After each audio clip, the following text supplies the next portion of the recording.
Salam budaya. Siang ini kita bersama Kongko Seni Kampung Semar.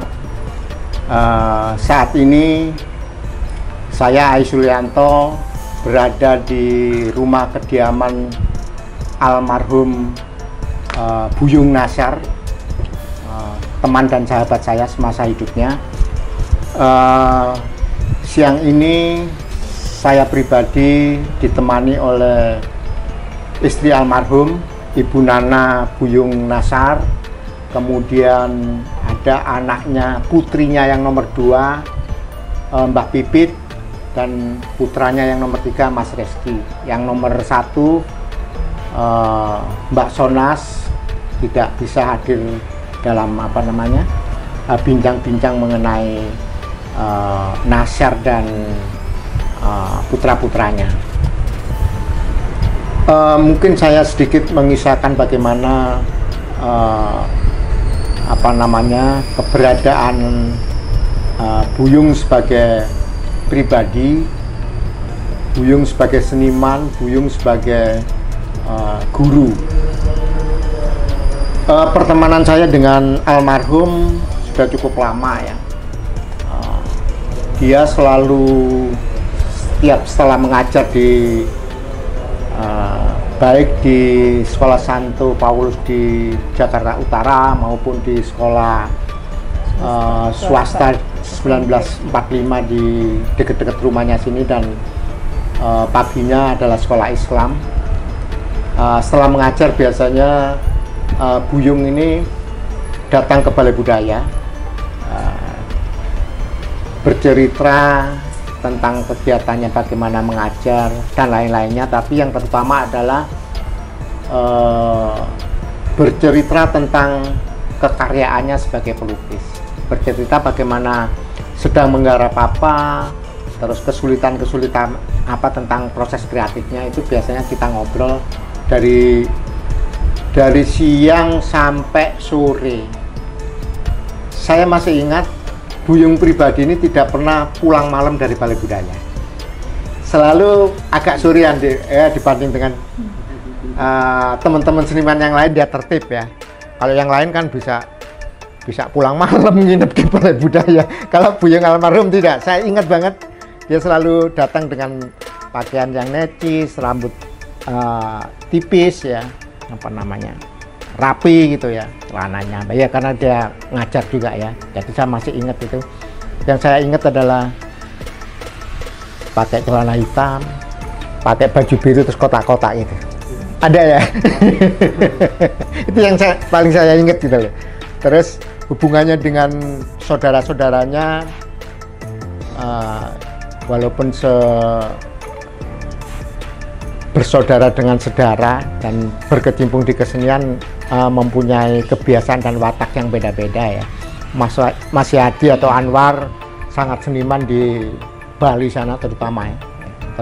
Kemudian almarhum Sudita juga sangat seniman dan tinggal bertahun-tahun di Balai Budaya. Hanya ketika menjelang almarhum sakit itu pulang ke rumah Mak Nasar di Parung ya, 2-3 bulan katanya tinggal di rumah sana, kemudian masuk rumah sakit dan meninggal.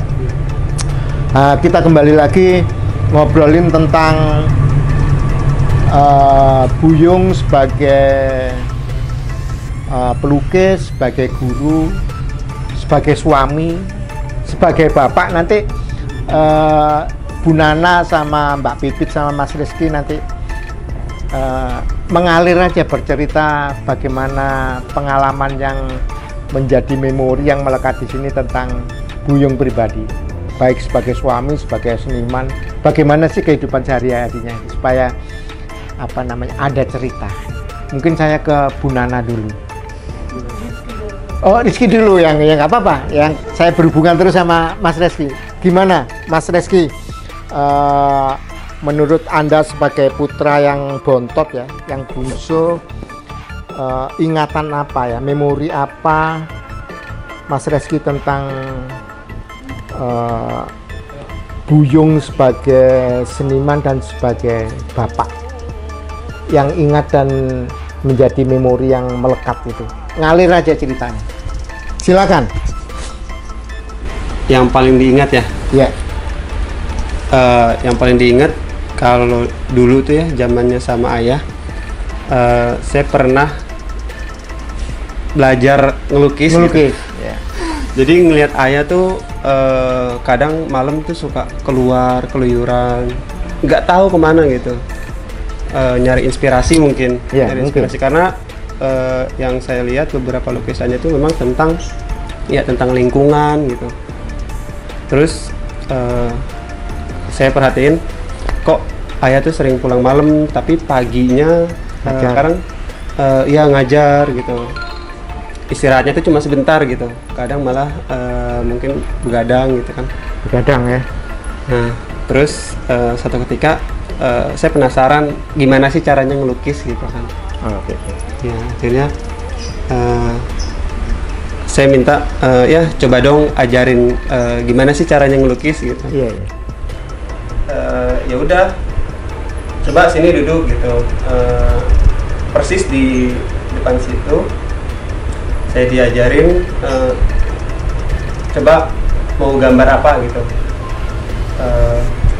Sekarang yang ada di kepala tuh tentang apa, coba apa istilahnya tuh dituaikan ke dalam apa kanvas. Ya. Coba aja gambar apa aja gitu kan, pertama yang bingung gitu. Yeah. Ini gambar apa ya, gimana caranya, gimana. Itu umur berapa Mas Rizky? Waktu umur berapa? Itu masih kecil, masih umur berapa ya, mungkin SD kan. SD ya? Awal-awal SD ya. Kelas berapa, kelas 3 atau 4 gitu, masih kecil ya, namanya anak-anak gitu kan. 8 tahun 9 tahun mungkin ya. Iya. Udah asal aja gambar gitu, asal gambar gitu. Terus nggak ngasih tahu oh gini loh teknik yang benar tuh caranya ya, ini enggak ngasih tahu, udah ngalir aja ya. Terus udah gitu jadi tuh seadanya gitu, warna-warni gitu. Terus udah gini ya udah. Terus saya tanya lagi, ini gambar apa ya gitu. Terus kata ya loh ini coba Kiki lihat ini gambar apa. Ya apa namanya, cuman garis-garis warna gitu kan. Ayah bilang ya itu lukisan itu ya gimana apa penafsiran kita gitu, itu justru seninya di situ katanya. Jadi bebas menafsirkan. Ya, bebas menafsirkan. Iya. Seperti itu. Jadi pernah satu kali itu diajarin melukis. Terus akhirnya ngelukisan kedua gambar boneka, ingat banget itu. Iya. Masih ada lukisannya tuh di atas, saya simpen. Ukuran 60-90 juga gambar. Oh ya, gede juga ya. Ya, itu gambar kedua saya belajar. Nah itu momen yang dimana saya diajarin gitu sama almarhum. Ya, gitu. Ya. Karena ya saya ditinggal ayah itu pas kelas 5 SD. Kelas 5 SD. Masih kecil banget gitu. Jadi momen-momen berdua sama ayah tuh dibilang masih kurang lah gitu. Kurang banyak ya. Kurang banyak gitu. Dan kalau umur ya 1 sampai 4 tahun mungkin kita udah lupa gitu. Iya. Tapi kalau umur 5 pas 1 SD sampai kelas 5 SD tuh masih keinget ya. Masih keinget. Masih berasa, apalagi momen yang paling saya ingat banget, yang paling menyentuh gitu. Ya. Ketika saya umur kelas 5 SD itu umur 8 tahun ya. Nah, kelas 5 SD umur 11-12.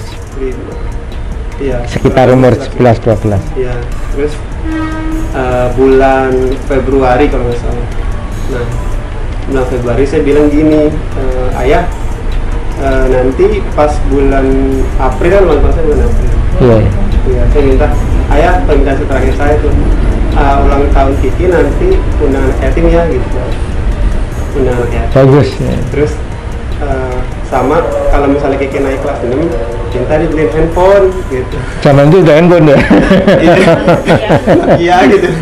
Nokia awal-awal itu ya. Iya, masih mahal waktu itu. Ya kan? Iya, belum ada Android kayak sekarang. Iya, makanya. Beda. Terus pas udah gitu, oh ya udah gitu.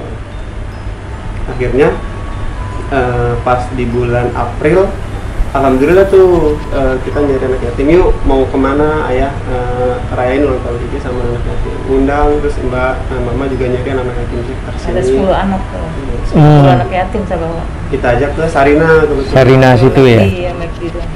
Makan di Sarina sama anak yatim, berdoa gitu kan, doain juga.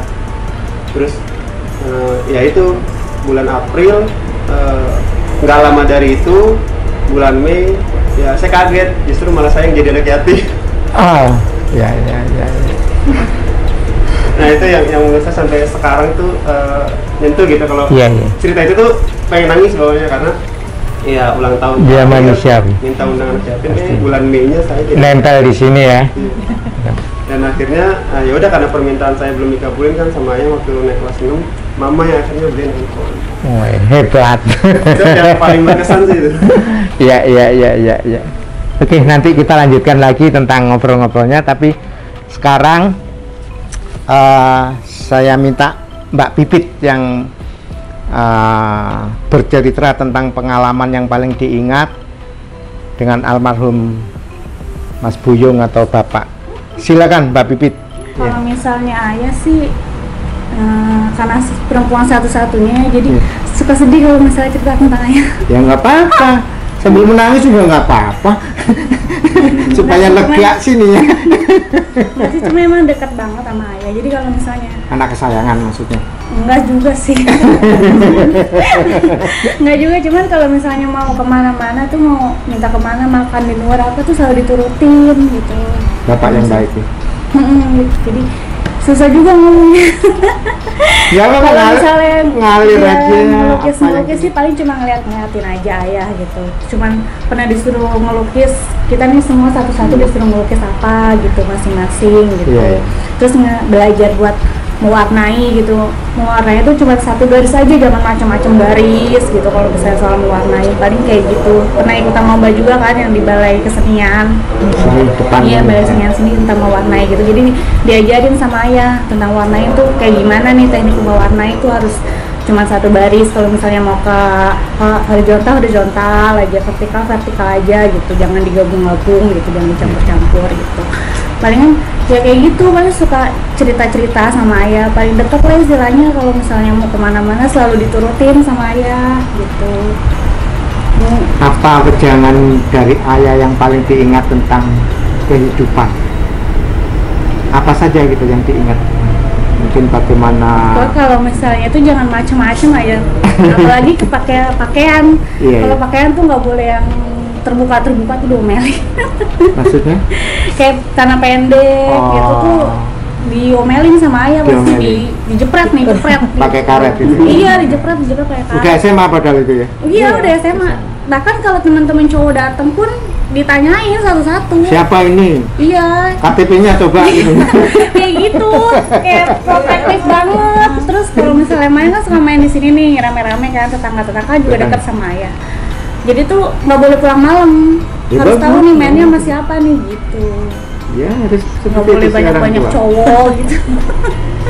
Gitu agak tegas sih, cuman kitanya tahu sih kalau itu tuh baik. Gitu. Itu tetap di jalur yang di depan. Bagi orang tua ya pasti ya kan memberikan sesuatu yang baik, keselamatan untuk anak. Orang tua siapapun juga pasti seperti itu juga. Iya, waktu ayah meninggal juga sempat nggak terima kalau dibilang anak yatim. Jadi suka marah-marah. Itu kelas 1 SMA itu ya? Iya, 1 SMA itu. Ya ada tidak rasa menerima itu pasti ada ya, tidak terlalu dekat ya dengannya kan. Butuh waktu maksudnya melupakan. Untuk ikhlas itu kan butuh waktu juga. Nanti disambung lagi ngobrolnya. Sekarang saya ke Bu Nana.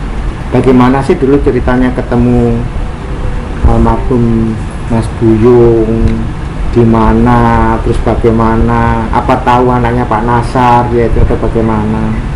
Silakan bercerita yang diingat, tahun berapa ketemunya, menikahnya tahun berapa. Silakan Bu Nana. Iya, kalau jadi sedih ya. Nggak apa-apa, sambil sedih juga nggak apa-apa. Memang ada anunya yang romantis. Apa namanya? Hubungan emosional, hubungan batin kan nggak bisa Ya, oh, awal dibuka nggak apa-apa, Nah, supaya jelas suaranya. awal kenalnya sih saya sih di awalnya kenalnya di sekolah ya, di sekolah di sini di 45. Nggak sama, saya nggak tahu bahwa dia itu suka sama saya gitu kan. Sama-sama ngajar maksudnya? Sama ngajar. Oh, sama-sama ngajar, sama-sama guru ya? Iya. Nah terus saya nggak tahu itu ada pinjam buku, kalau nggak salah tuh dia minjam buku ke sama saya, pinjam buku sana. Cuma modus itu mungkin. Iya, udah. Anak zaman Iya, udah dipulangin terus ada surat. Oh. Nah, itu dia. Iya, Ada iya. surat tuh teman-teman juga pada bilang bahwa dia Tahu nggak anak-anaknya Nggak. peristiwa itu? Wah, Nggak tahu. supaya tahu kan kebuka. Iya, terus. udah gitu teman-teman juga pada bilangin, udah tahu bahwa Bu Nana nggak tahu ya Pak Buyung kan tuh suka gitu kan. Dia bilang, ah masa sih enggak, saya bilang enggak, saya enggak gitu, bilang gitu tuh, saya tuh inget ya. Ih emang iya, kata teman juga bilang gitu. Sampai dia apa nih, saya kenal dia tuh, enggak orang galak begitu, saya bilang gitu kan. Bukan galak, Pak. Mungkin tegas kan? Iya, dia tuh Nggak tegas galak sih dia. sama Tegas. anak murid juga tuh tegas juga dia kan, sampai anak murid sampai orang tuanya sampai datang nggak terima kok sama dia, sampai dia mau dilaporin ke polisi, ingat saya tuh. ingat banget itu kejadian itu. Tapi akhirnya malah jadi baik polisi sama Pak Buyungnya itu. Itu kan Ya, terus guru kan harus Iya. didik yang benar dengan cara yang akhirnya baik. malah jadi baik gitu. Anak didiknya. Iya. Nah, kenalnya sih di situ aja awalnya dari sekolah itu kan, lama-lama jadinya lama-lama gitu, tadinya saya nggak suka kok lama-lama jadi ya saya gitu. Sudah kenal sama Pak Nasir waktu itu Ibu? Enggak, Belum ya? Lama belum. ya? Nah, pas udah akhirnya kenal, mau deh ceritanya nih, Iya. diajak Pak almarhum, diajak ke rumahnya, dikenalin sama Pak Nasar. Pak Nasar. ini, Di mana waktu tapi itu? di Kebun Kacang. Di kebun kacang, waktu masih di kebun kacang ya? Saya nggak tahu Bapak Nasar itu pelukis terkenal tadinya, saya nggak tahu. Di Kebun Kacang. Ketemu lah sama saudara-saudaranya? Iya, waktu itu belum ketemu Bang Yadi, itu belum pernah, belum ketemu. Bang Dita juga belum pernah ketemu saya. Di situ kan cuma ada Pak Nasar doang. Di situ di Kebun Kacang. Kita itu, Bang. suka ke sana sih, ngajak teman-temannya juga ke kebun kacang biasanya. Saya belum pernah ketemu itu. Paling saya kenalnya sama waktu ke situ orang sama Wati adanya. Ya, Wati. ya. Terus sama Emak juga pernah ketemu kan sama Emak di situ. Kenalnya cuma itu doang. Mak waktu itu di mana? Emak waktu itu suka datang ke Kebun Kacang. Enggak, tinggal di mana waktu Oh, itu? Emak di Sawangan. Udah di sana ya, daerah sana ya, Iya, tapi rumah yang dulu, rumah yang awal, bukan, di belakang bukan sana yang- kan? Iya, itu di situ. Nah dari situ udah akhirnya kan lama jadilah tuh akhirnya nikah deh gitu kan. Beranak pinak ya. Tadi saya benar-benar saya bilang gitu, enggak sampai orang galak begitu saya gitu tuh. Saya udah gitu. Nah yang paling saya berkesannya itu dia tuh orangnya kalau udah kena ngelukis itu kan lupa makan. Kalau ngelukis itu sampai malam apa Nggak gitu ingat kan. lapar ya. Iya, yang itu rokoknya itu yang saya paling ya, itu anunya kan rokoknya. rokok. Rokok itu sehari ada kali 3 bungkus, sampai kadang-kadang Sama, saya dulu juga 3 bungkus, sekarang enggak. kadang-kadang itu rokok di baru 3,5 pak saya dulu. Iya, tuh kan. Kalau di Balai Budaya. matang Iya. Nah, ntar Kayak habis bening. ambil lagi, astagfirullahaladzim. Saya bilang gitu, ntar kalau udah sakit saya bilang gitu kan, saya tuh sering bawel, cuman dia tuh nggak pernah dengerin gitu kan. Didengerin bu, gitu. Ya kalau dengerin nanti nggak ngerokok, udah langsung dengerin tapi ya dikeluarin aja. Dengerin kanan, keluarin kiri gitu kan. Kadang-kadang Rokok terus. ini rokok nih dia meleng, rokok saya ambil 5, 4 saya umpetin rokoknya gitu biar cepet habis gitu kan. Ntar kalian dia nggak punya duit, nggak apa beli rokok lagi kan, baru akhirnya saya kasih juga sih dia ingat saya tuh jadinya. Ya. Suka ngomelin ya berarti. Iya, saya sering ngomelin dia gitu, bawelnya apa karena supaya kalau udah kena sakitnya Sehat, kan ya. Pak, Kan mahal ya, iya, apa kena namanya. kalau udah kena sakit kayaknya gimana ya dia tuh kan, sangkanya saya nggak mengurusin lah apalah gitu. Kalau udah kena sakit itu dia tuh sampai makan aja kadang-kadang sampai saya suapin lagi ngelukis. Oh Kan iya? iya, Itu karena cinta aja bu, bukan karena abisnya makan itu ya Allah. makan mah bisa makan sendiri. Makan ya maksudnya kalau udah kena sakit ya saya bilang gitu, ingat dulu tuh. Iya, Terus, iya. nih kalau udah inspirasi dia hilang berhenti, dia Berhenti. keluar Dia keluar tuh. Sambil bawa rokoknya ya. Bawa rokoknya. Kan pulang-pulang subuh, saya kesel kan. Oh iya. Pulang subuh. Ya, kalau di Balai Budaya itu nggak pernah pulang malam ya Bu? Iya Pak. Sore aja gitu kan. Memang sering kelayapan. Kelayapan. Sampai saya dulu punya anak nomor 1 tuh si Sona, yang nomor 1 tuh sering sampai bilang di sini, ayo ikut mama ke depan, saya bilang gitu. Lihat ayah, saya bilang gitu. Ngapain sini, saya bilang gitu. Sampai jam 1, jam 2 sampai saya naik. Tadi kan saya penakut karena anak saya berani-beraniin ke depan. Terus nemu dia, ketemu. Temuin, udah Ngapain dia? malam bukannya pulang, saya bilang gitu. Ya ngobrol aja sama sama teman-temannya. teman-temannya, iya. Kadang main catur gitu kan. Di gelendeng gitu pulang. Iya, saya Pulangnya di gelendeng. kalau saya takutnya gini, namanya orang di sini kan takutnya kan pengaruh Macem-macem. itu, pengaruh macam-macam. Ya, di sini kan daerah. ya, main judi lah, gitu kan. Itu yang bikin saya khawatirnya itu doang, takut doang itu. Nah, karena kan sampai saya suruh nyelidikin, sampai suruh orang, saya bilang gitu. Ya, dia orang baik mah, nggak mungkin ke sana. Itu yang paling saya khawatir, itu doang saya takutnya. Ya mungkin karena guru ya, ngajar ya kan. Harus di Gitu. Walaupun guru kan dan ada, ditiru. tapi kan ada juga orang karena ngeliat teman kayak begitu, akhirnya dia kepengen juga begitu kan. Jadi suka dukanya sebagai pasangan dari almarhum Buyung ya, apa namanya, bisa melanjutkan obrolan nggak Mas Reski? Kira-kira apa namanya ke depan sebaiknya bagaimana keberadaan keluarga besar Nasar? Nasar itu kan namanya sudah ada gitu. Terus bagaimana Anda, ini kan generasi ketiga kan berarti, apa harapan Anda sebagai generasi ketiga dari Nasar? Ya selama berhubungan dengan Pak Nasar sebagai sosok, dengan hubungannya dengan Buyung sebagai suami gitu kan pasti banyak dan orang lain belum mengetahui gitu. Iya, apa ya saya juga. Harapannya Ibu apa? Tadi suka dukanya kan sudah sebagai istri almarhum, dua anak-anak, apa namanya, harapannya apa Ibu ke depan? Harapannya untuk almarhum Mas Buyung sama Pak Nasar ke depan sebagai keluarga besar gitu loh Bu. Harapannya yang baik-baik dong pasti. Iya.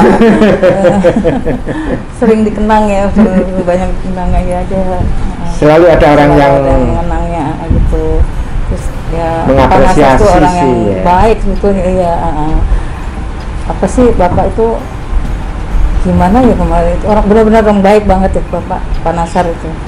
Mengorbankan dirinya termasuk keluarganya untuk pengabdiannya terhadap kesenian itu nggak semua orang bisa melakukan itu yang harus dihargai apapun juga gitu. Toh akhirnya outputnya menjadi baik kan, menjadi sesuatu kan. Ini karya-karyanya Pak Buyung almarhum ya. Iya. Ada beberapa 20 Tersisa. lebih mungkin ya karyanya. Iya. Tersisa sekitar 20-an. Ya. Dirawat lah Mas Reski, apa namanya? Jangan Kemarin sampai juga udah rapi bersih apa gitu. jangan kan, sampai jadi- kebocoran, jadi jangan minyak sampai lagi. lembab.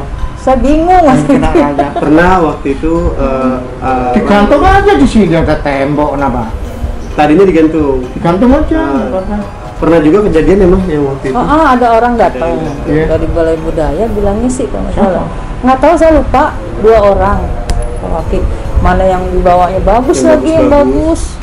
Atau dia sih janji nanti akan Siapa saya. namanya? Saya nggak ngerti, lupa saya namanya. Ya kadang-kadang Ya, kalau Balai ngaku Budaya kita gitu. kita. Bisa Iya. juga orang ngaku-ngaku gitu loh. Iya. Iya, paling Apa enggak? Balai Budaya itu saya, Pak Sriwarso Wahono, Syah Nagra Ismail, Cak Kandar. Lupa, saya nggak tahu, saya nggak ngerti. Enggak, artinya orang yang cukup dikenal juga gitu. Iya. Bambang Subekti yang ngurusin Betul, tim dibawa. dulu diaturnya, terus Remi Suladu, kita sama-sama apa namanya, ada Sihar Ramses Sastra itu ngurusin Balai Budaya, rame-rame lah kita Iya. potong supaya Emang supaya sih, nggak ambruk, supaya Iya. berjalan itu ya, iya. dipertahankan Iya, betul. nilai-nilai kesejarahan sama Biar apa iya, namanya, warisan-warisan sampai- budaya yang ada di situ gitu. Mungkin apa namanya, percakapan kita bincang-bincang santai dengan keluarga dari Buyung Nasar dengan Gunana Nasar, putrinya yang nomor 2 Mbak Pipit, dan putranya yang ketiga Mas Reski bisa memberikan sebuah pengayaan tentang cerita keluarga besar Nasar dan juga tentang almarhum Buyung sebagai seniman, guru, dan sebagai bapak dan suami dari keluarga ini. Harapan kita ke depan, semoga literasi tentang Nasar dan keluarganya menjadi semakin banyak dinikmati oleh masyarakat luas, sehingga mengetahui bagaimana perjuangan dan pencapaian Nasar dan keluarganya. Dan saya berharap, saya pribadi tadi sudah saya memberikan sebuah pemantik sebagai generasi penerus dari Nasar, generasi ketiganya. Tidak ada salahnya mulai membaca ulang, menambahkan, menulis, mencatat tentang berbagai hal tentang Nasar sebagai seniman di Indonesia yang cukup fenomenal. Dan itu tugas Anda sebagai generasi muda untuk memberikan andil untuk literasi tentang Nasar. Saya tunggu 5-10 tahun lagi. Selamat siang, salam budaya, terima kasih.